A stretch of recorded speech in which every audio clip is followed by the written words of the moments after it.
It's a rigged system, folks, and a big part of the rigging is the media. I will tell you right now, it's a big part of the rigging. Donald Trump's war against the media has been a cold, calculated political tactic since the start of his campaign. This was the largest audience to ever witness an inauguration, period. The debate over truth hit a new level on Inauguration Day. You're saying it's a falsehood, and they're giving Sean Spicer, our press secretary, gave alternative facts to that. But the point remains. Wait a minute, alternative facts? And went to Orwellian levels when Trump advisor Kellyanne Conway defended Sean Spicer's crowd claims. A few days ago, I called the fake news the enemy of the people, and they are. They are the enemy of the people. By February, Trump had his press secretary bar journalists from the New York Times and other news organizations from attending a White House briefing. You are attacking our news organization. Can you give us a chance? Your organization. You are attacking our news organization. Can you give us a chance to ask a question? That led to an unprecedented divide between the press and the president, even causing some to question the relevancy of truth. Ron Nixon is a Washington correspondent for the New York Times. I sat down with him earlier this week in Toronto. Ron, so nice to meet you. Good to meet you as well. So tell me, what's it like in the days of Trump to be covering Washington for the New York Times? It is different, very different than the previous administration. One, because of it's just, you never know what to expect. You know, you kind of expect that in the morning around 6:30 or so, there's got to be a tweet, and that somehow you're going to be involved in some coverage related to that tweet the rest of the day.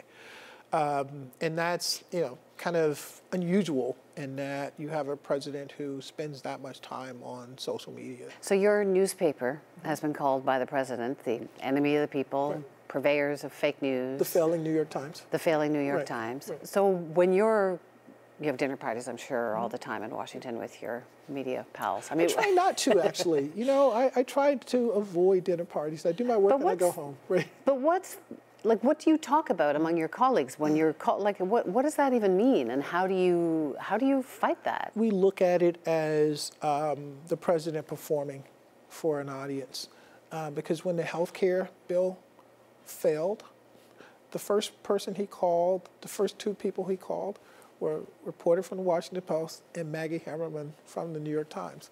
So if you're an enemy of the people, why would you call the enemy to discuss this and talk about this? So it's playing for an audience, and playing. But for it's an audience that's big, that got him elected. It's big, and, so how and do people who do believe it.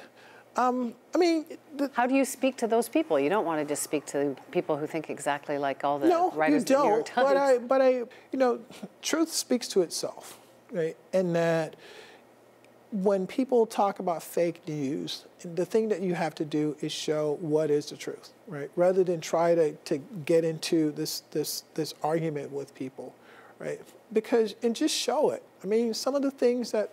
It's like when the press secretary was saying, well, you can't take this literally because what the president tweeted was in quotes. The president used the word wiretap in quotes to mean broadly surveillance and other activities. I have people who I know who are friends of mine who are conservatives. They thought that was ridiculous.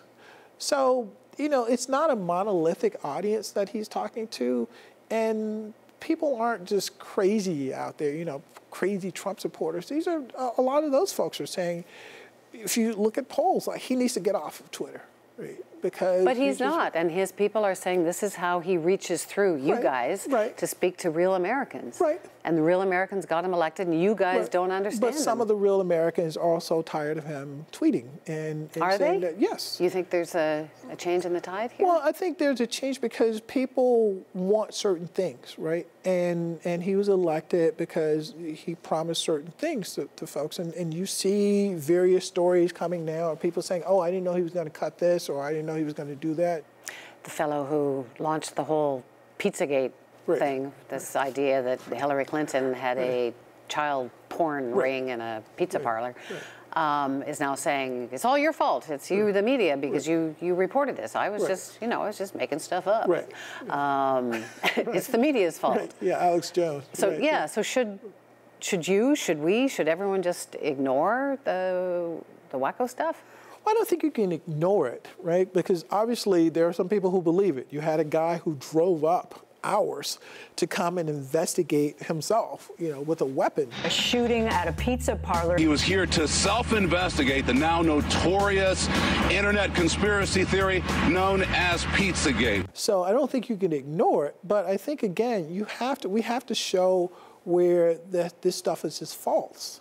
I mean, there's some people that you're just not going to change their minds. There's nothing you can do to change their minds. And the mere fact that it's in the New York Times means that they're not going to believe it. So, but yeah, how do you change that? Well, I don't think you can for a lot of people. It's just entrenched. But I think for people who are So the U.S. is divided into two camps, the people who read the New York Times, the people who watch Fox? No, I think that, there are people who do both, right? I watch Fox. For different reasons, but I watch Fox News. But are people coming together or are people being driven apart by this? I think that there is division. I think there's some common things that people will agree on. I think the issue is what they see as the problem. For instance, there's no doubt that people have lost jobs, like manufacturing jobs and things like that. But it's who they blame for it is what divides people. So rather than saying that, policies or automation or those things, well, people will say, well, the Mexicans took my job, right? As if the Mexicans drove up from Mexico, put the plant on their truck and drove it back into Mexico. That's not what happened. It was someone in your state or someone at that company who made the decision to do that. A lot of people are saying after the health bill failed, there's no way that he can last 4 years, that in addition to everything else. How would that actually work? I mean, is it possible to get rid of him, to impeach him? I don't think that the president would be impeached. One, because I don't think the Republican Party would impeach him. Because, one, what it would do to the party. I mean, it would be a tremendous black eye for the party. And so even though he's been embarrassed and embarrassed their party, he'll still be there?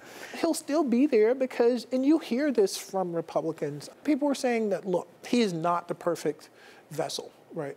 But it's our only opportunity to get the things that we want through, right? So they're not going to jeopardize it. They're going to put up with this as long as they get the things that they want, as long as they get that Supreme Court justice that they want, cuts in government that they want.